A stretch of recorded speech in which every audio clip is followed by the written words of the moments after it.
Hi everyone and welcome to Priority Holder. Today we'll be playing Red-Black Madness Vampires in Explore format. This is round 2.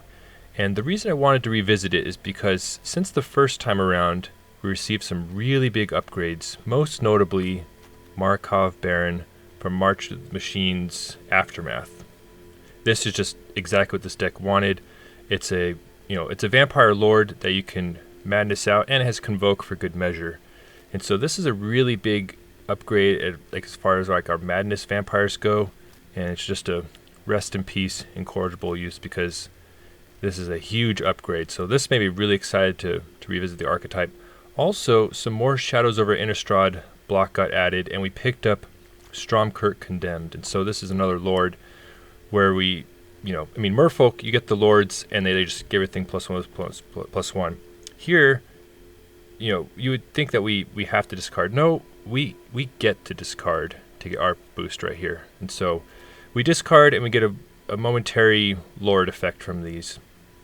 And the fact that it's 0 mana, the fact that it's instant speed allows a lot of tricks, because we can discard a Markov Baron and convoke it out and get like a huge blowout with like a bunch of extra boosts happening at once.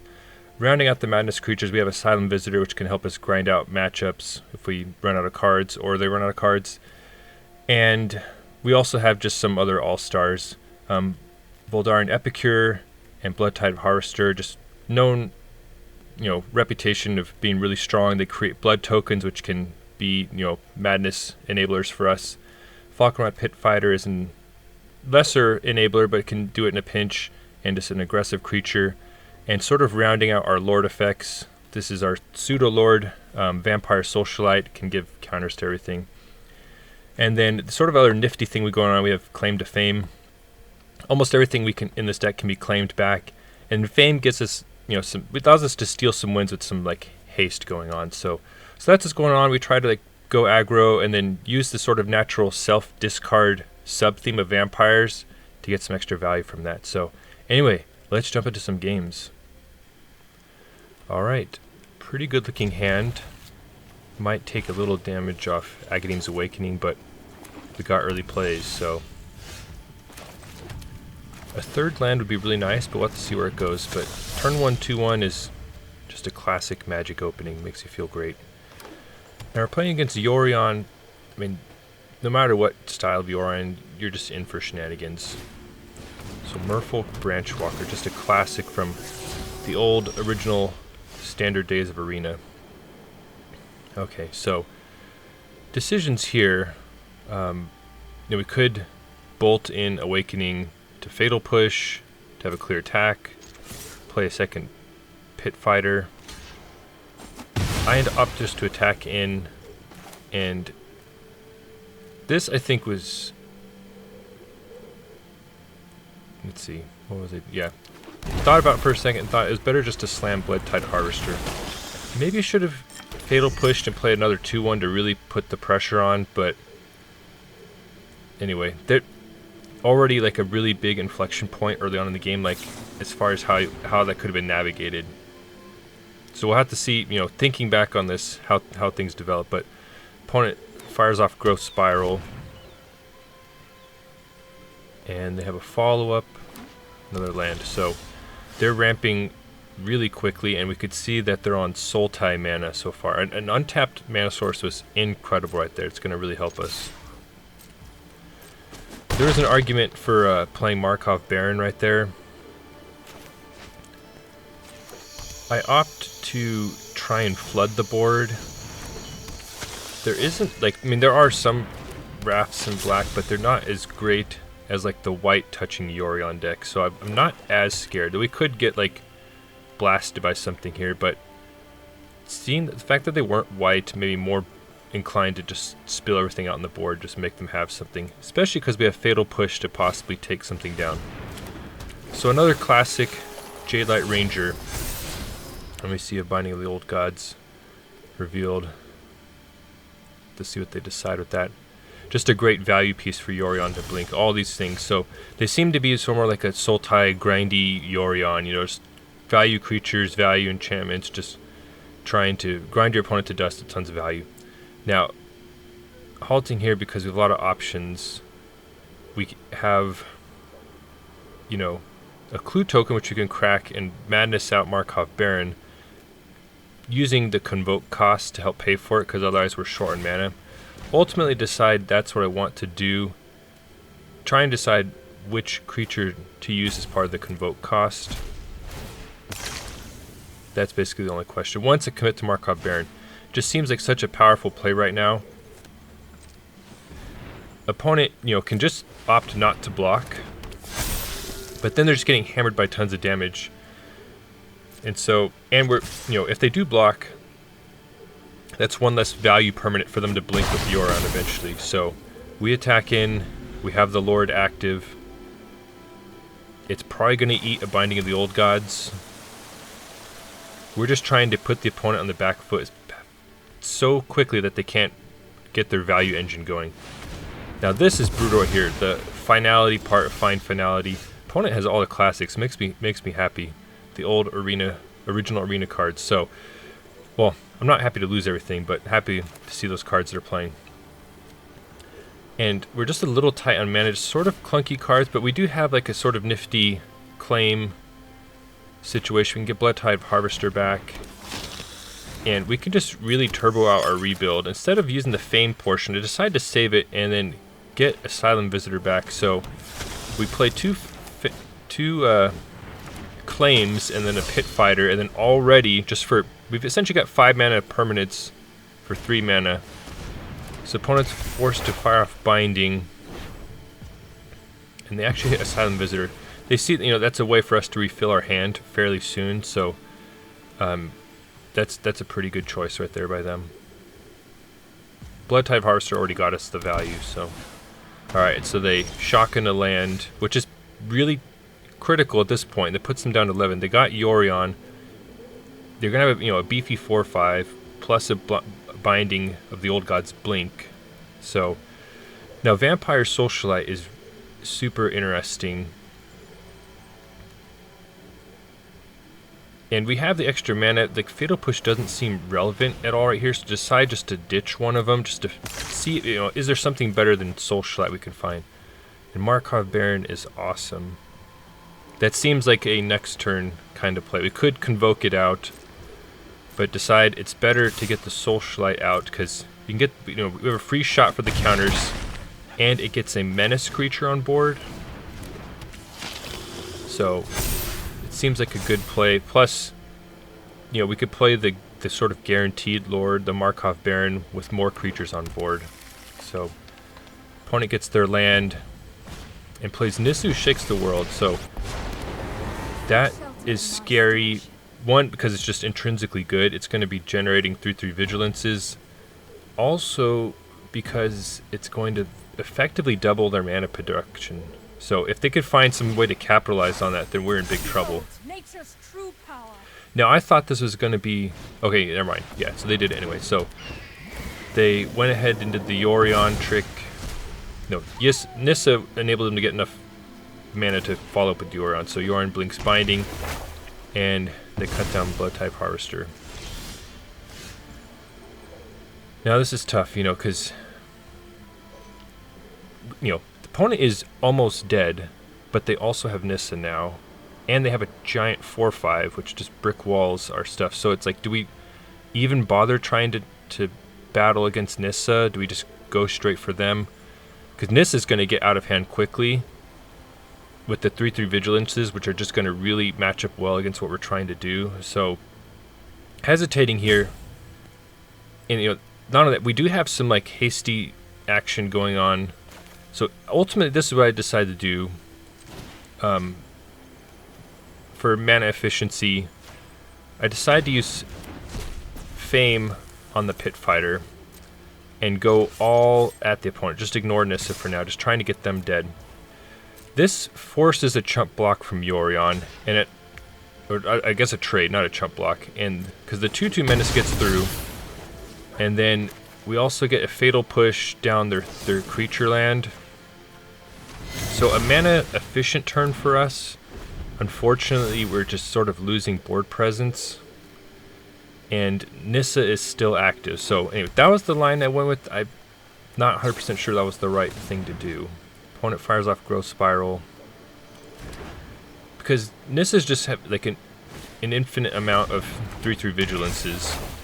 Binding of the Old Gods is real tough right there.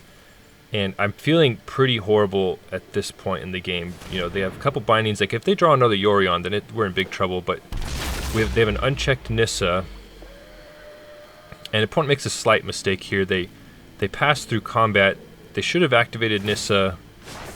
You know, the land fights for us. Anyway, they activate Nissa and opt not to animate a creature. Anyway, it's sort of strange, but they could have got 3 free damage in on us and had a 3/3 vigilance. So, not quite sure. It might have been as simple as a misclick. So we draw a Dragonskull Summit. Unfortunately, have no swamps or mountains, so it's just going to play tapped. Not that we would have been able to super optimize the mana anyway. Actually, no, we could have played 2 creatures. Yeah, that would have been really nice untapped. We could have gone Visitor and then convoked out the Baron. So, alright, so the bindings go off. But luckily, the opponent only has a 1/2 out right now. Nis is going to add to the board.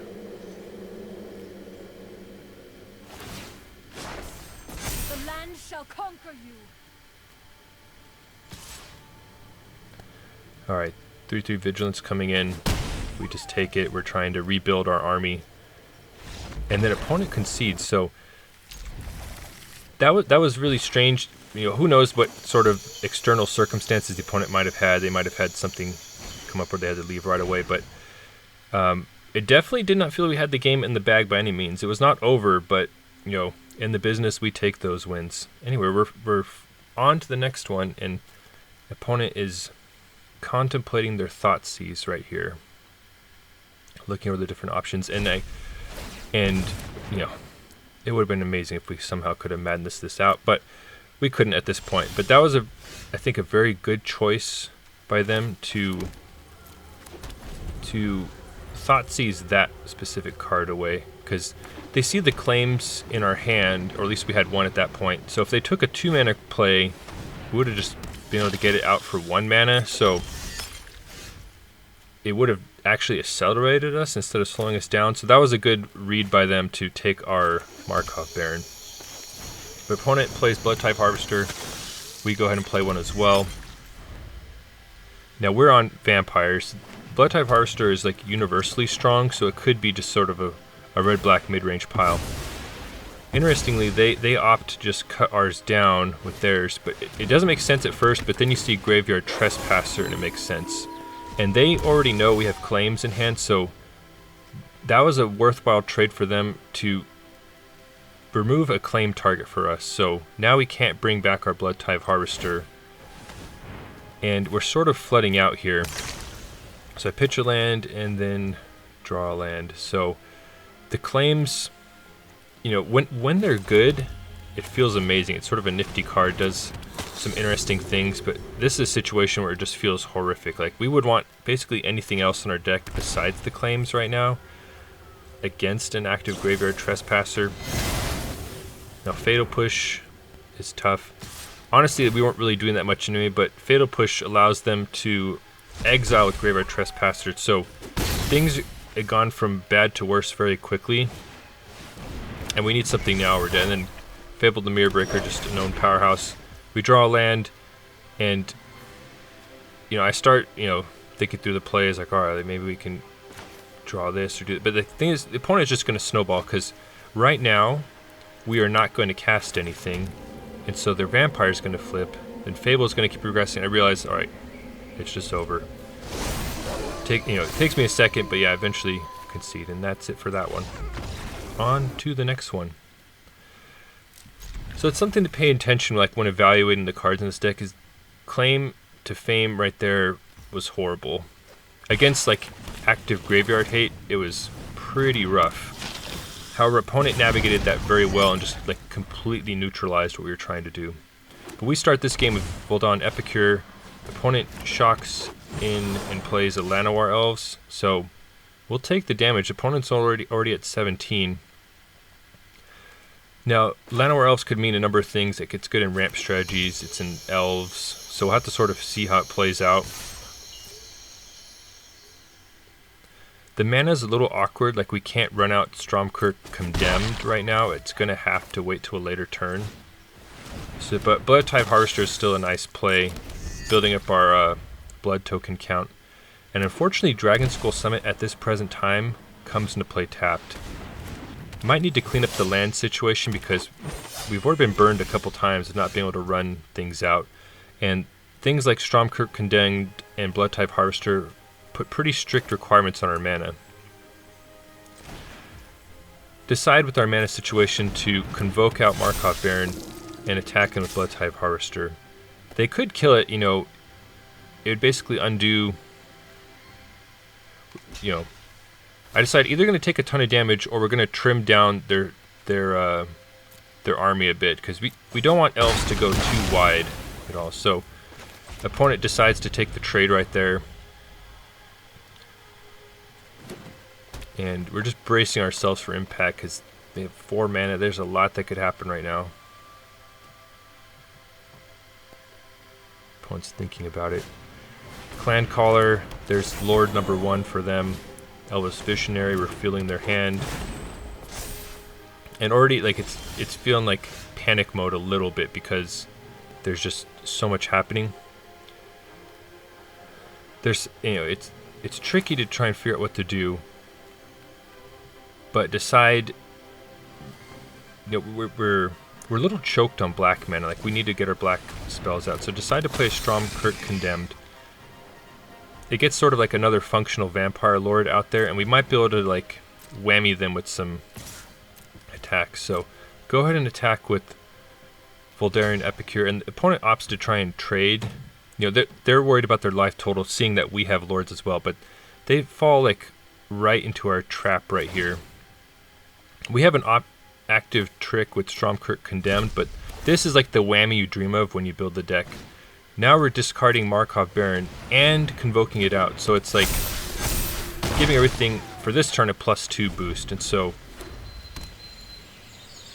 feels pretty good right now. Elvish Warmaster is a problem because it just brings it. It's like an army in a can for elves. They play Llanowar Visionary, mana dork that can refill your hand also. So despite all the blocking and trading, and even like the sort of blowout last turn against the opponent, like they have more creatures than we do. Plus their lords are active and they're getting free creatures. So sweating it out a little bit, but a second Stromkirk Condemned is really going to help us have like very safe attacks against them.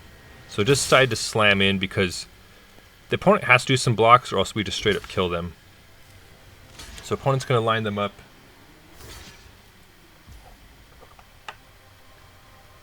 And this is where things start going bad for them. Like, we have some onboard tricks, and I think they, you know, if you're going to block, you sort of have to do, you have to block differently than this, because this is just, we're going to blow them out really bad. I'm trying to decide what to discard here. No, I'm going to activate one, but the way they blocked, we're going to, you know, get to anthem everything and not lose any creatures while they lose 3.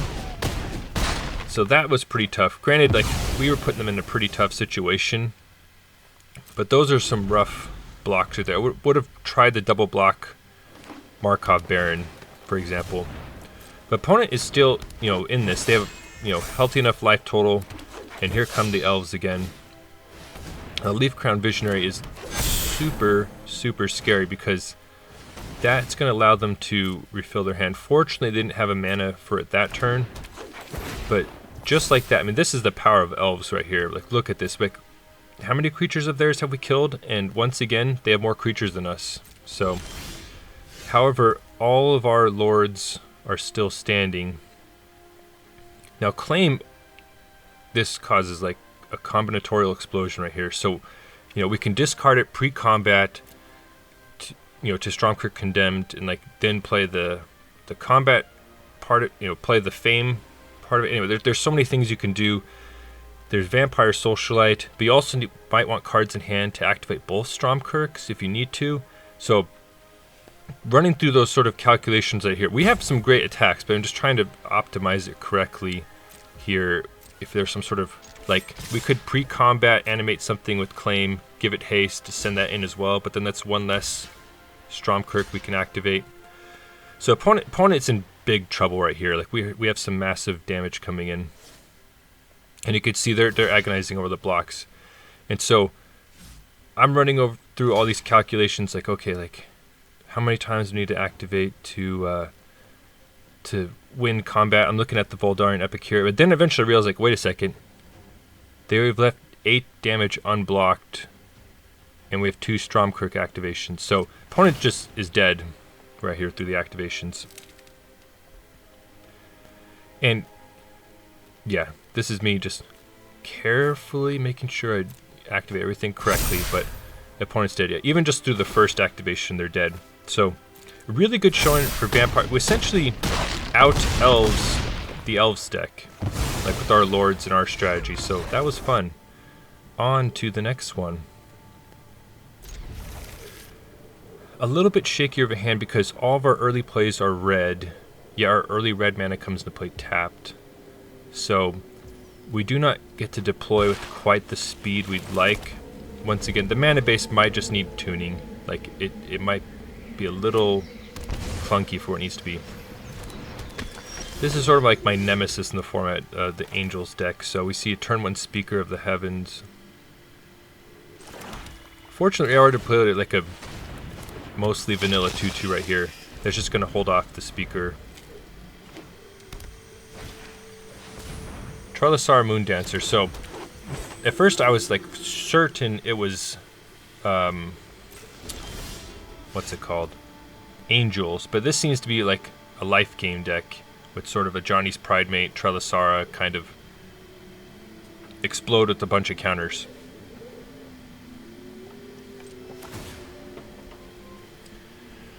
Decide that Trilasara is way too dangerous, so go ahead and do a pre-combat Stromkirk activation to get the Fiery Temper off. It's a little rough because, you know, we have precious little red mana and a lot of red cards. And so we'd love to hold Asylum Visitor to madness out next turn and get that value, but we just gotta be efficient with our mana, and it does suck seeing all these red cards stuck in hand at the moment. This does let Speaker come in for free damage. And we want to keep that life total trimmed down because that's what's going to lock the Speaker of the Heavens. My opponent throws out Skyclave. So they might be on some sort of Collected Company life gain deck. Like, seeing Skyclave with Trilasara points me sort of in that direction, is thinking what they might have. But they're able to nab our Pseudo-Lord. So we go ahead and play an actual Lord, Markov Baron, and attack in. So either they take a chunk of damage, or, you know, if they trade off Skyclave, we get a 2-2 for our trouble. So either way, it seems pretty good for us. And opponent decides to make the trade. So we get a free creature out of it. It's not a vampire, but it's still a body. Another Speaker. I'm waiting to see what their follow-up is. And that's it. So it's going pretty well for us. An untapped red source is amazing because now we can really try and spill out our hand. And I'm trying to decide what to do. Decide just attacking. Like, they can double block the Lord, but it seems honestly pretty bad for them as well. So play, and it's just a matter of what to send out. Decide to play Epicure and Bloodtithe Harvester. Falkenrath Pit Fighter is a better attacker, but just the clue tokens and seemed valuable. Maybe it was the wrong choice. I don't think I was accounting for the Lord right there. So third Speaker of the Heavens. It seems like they sort of just drawn like the wrong half of their deck. Skyclave is strong though. They go ahead and grab Bloodtithe Harvester. Maybe should have grabbed the Markov Baron there if I were in their shoes, but they play another land, and that's it for now. So thinking about using that blood token right there. So we have Claim to Fame, and this is where Claim to Fame like really shines, because we can bring back Asylum Visitor with Claim, then haste it out, then all of a sudden we're crashing in for like tons of damage. So decide to not go like all in like that, just to send it for some damage and play it a little slower.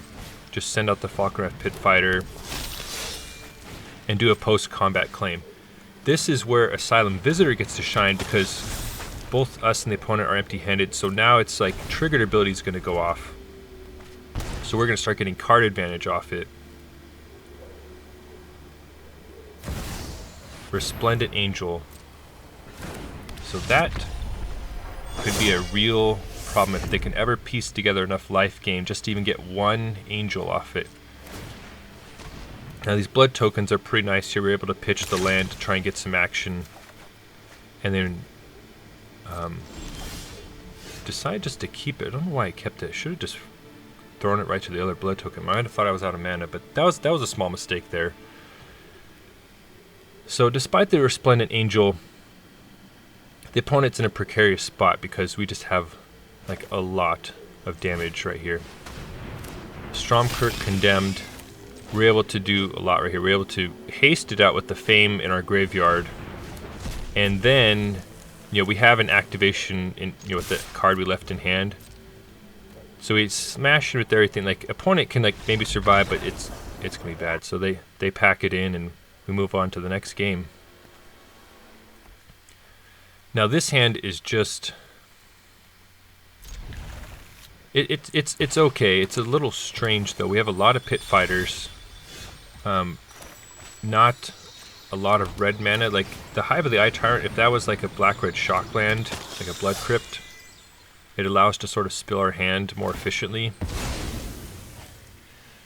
Because, you know, turn 1 Pit Fighter, turn 2, 2 more Pit Fighters, into turn 3 Socialite or some Lord is like a really, really threatening start. But we can't quite optimize it that way. But opponent is on a Yorion deck, and we see the Birth of Meletus throw planes into their hand. So far no defense for them. I'm more leery though facing a white Yorion deck. Like it seems way more likely that they can have Wraths in there. But currently that 0-4 wall is going to be a thorn on our side because Fiery Temper can't deal with it. So it's going to be able to just sort of block. It's going to be able to absorb a lot of damage against what we have currently. Deciding how to do it. Attacking with everything. Paying 3 mana for Fiery Temper is just horrible. Maybe the play is to just, you know, use Fiery Temper on it right now and then pass. That seemed pretty rough. You know, even with the looming threat of Wrath, like there's nothing really else we can do. So decide just to play out as many creatures. We do have Agadeem's Awakening as like sort of a backup if things go really bad. That was the sort of rationale, but there is an argument for using Fiery Temper to get rid of the wall right there. Then we see Fires of Invention hit the battlefield and it all becomes clear what's going on. Then a Wandering Emperor. I'm not overconfident. So I thought they're going to just minus it and take out Socialite, but they end up just creating a Samurai token. We draw another land. I'm just thinking through the options. It seems pretty clear that a pre-combat Fiery Temper to kill the Samurai is a good choice. Because that's going to allow the Socialite with its menace to take down Wandering Emperor. And then we can attack with the other Pit Fighters. So, I mean, things haven't gone perfect, but it feels like they're going decent. But that wall is just soaking up a ton of damage. But opponent falls to 12. They lose their Planeswalker. However, we're against an active Fires right now, so it's just not a great feeling. And then Teferi hits the battlefield. This isn't a fight. Very strong card. Hold that thought. It's extremely tough. So the thing about Fires is that it locks them to playing at sorcery speed. But there's a lot of tricks you can do so that you can get around that. The most classic one for Fires decks is Shark Typhoon, because that's a cycling cost.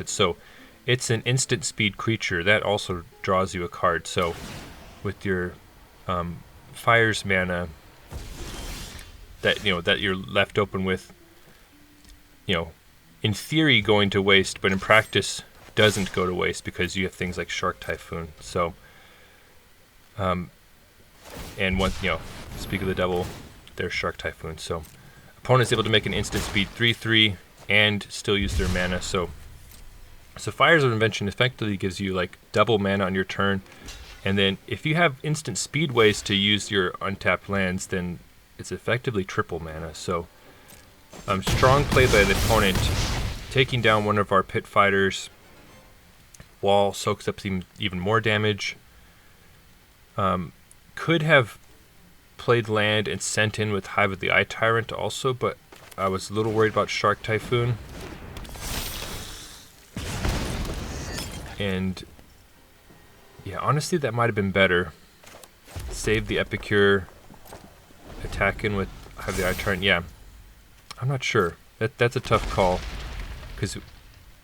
But yeah, Birth of Meletus gives them another wall, and already the first wall has soaked up tons of damage, so it's pretty tough. The walls line up very well against this thing. We don't have any fatal pushes this game.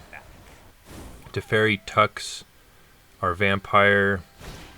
Narset comes down. That's going to make our blood tokens non-effective on our turn.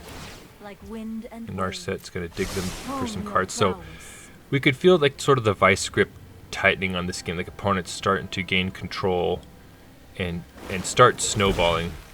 Portable Hole's going to snag something, so it really feels like it's slipping away. And here comes Yorion to get even more value out of everything. And they're going to blink. And they're deciding what to blink. Decide to blink everything because they tucked with Teferi, so its loyalty went down, so it makes sense to blink everything. So Narset's going to come back with more loyalty, Teferi's going to come back with more loyalty, and they get another bite at Birth of Meletus. No one is more prepared than me. But I'm hanging in this game, even though it looks really bleak for us. Like, opponent does not have that much life.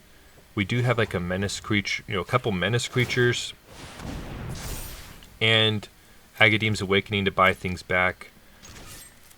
At this point, I'm just ignoring the Planeswalkers because I'm trying to get them dead, and I'm just hoping to outrace all the value that's happening. But these walls are just doing a ton of work. Like, one more Lord, and we'd be able to finally like get through them, but they're just able to just keep blocking and blocking. But the opponent falls to 3. We have a handful of Fiery Tempers remaining.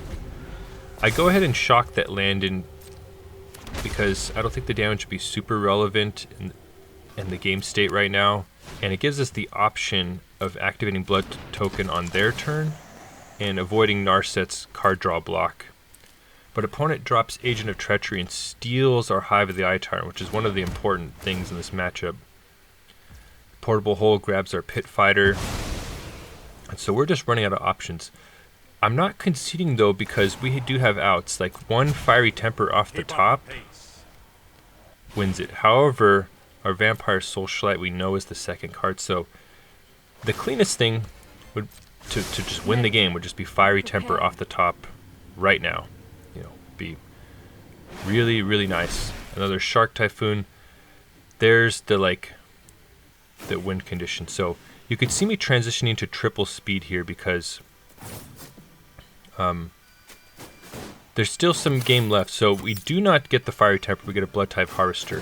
However, despite opponents' things going on, like, we're not actually dying very fast at all because they had to sort of keep a decent defense back to not accidentally die to us. And so they can't commit a whole lot. So they have a lot of things going on, like cycling and card draw and different things going on their turn. But the reason I kept in this game because we still had outs, Epicures, Fiery Tempers, we have direct damage to still win the game, and we're not actually dead. So that was the reason I hung around. You could see I'm all the way up to 5 times speed right now, just to really show you what's going on. So opponent transmogrifies, gets another agent, and is just running rampant. And so we basically have one turn left right here. And so I'm letting them do all their stuff. On the end of their turn, I'm going to crack a blood token to try and fish for some burn. And yeah, you could see right there we didn't get it, and that was it. Alright, so that was round 2 of Red Black Madness Vampires and Explorer. And I mean, this deck's really fun. It's a little shaky. Ended up going 3-2 in the games. And honestly, I feel like the mana base could use some touching up. Like, there's, you know, part of it is just limitations on my wild cards. Like, I don't think the Dragonskull Summits are very great here because we have so many other non-mountain swamplands like the Pathways and the Haunted Ridges. So I think subbing these out for other cards would help a lot. So I think that could help with our consistency. I'm not 100% convinced on Claim to Fame. Might be a little too cute. Like, it did seem really awesome in some of those matchups, but still need to think about that. The other cards seemed really good. Stromkirk Condemned was nice. Markov Baron, like, expected those to be good.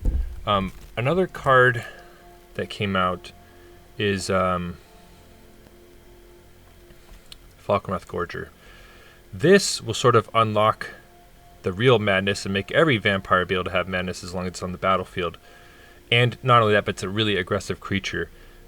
Honestly, I was not 100% sure whether to go all in. I was already spending a lot of wild cards on other things, so I decided to hold off. But the more I thought about it, the more I think that this might be the truth right here. It gives us another aggressive 1-drop.